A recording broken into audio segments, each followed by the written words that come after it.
Ini adalah amalian terakhir, iaitu amali ke-8, di mana menggunakan sensor ultrasonik, iaitu untuk mengesan jarak objek menggunakan satu paparan LCD, 3 LED, L1, L2 dan L3 dan juga satu buzzer. Okey. Baiklah, ini adalah program yang telah saya tulis, di mana sekiranya sensor mengesan jarak yang dekat,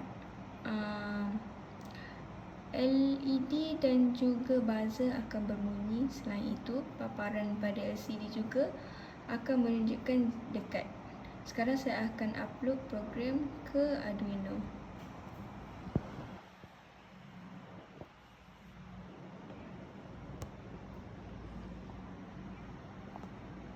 Okey, untuk paparan yang pada awalnya adalah memaparkan jarak, iaitu jarak 156, iaitu jauh.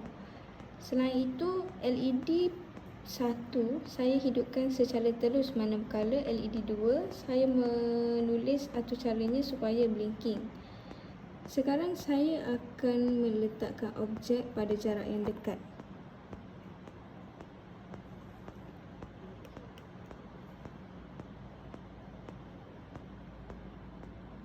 Okey, sekarang saya akan meletakkan jarak yang dekat untuk sensor.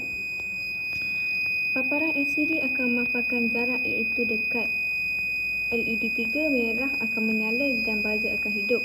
Apabila saya menjauhkan objek, jarak akan kembali ke jarak 156, iaitu jauh. Buzzer akan mati dan LED 3 juga akan mati.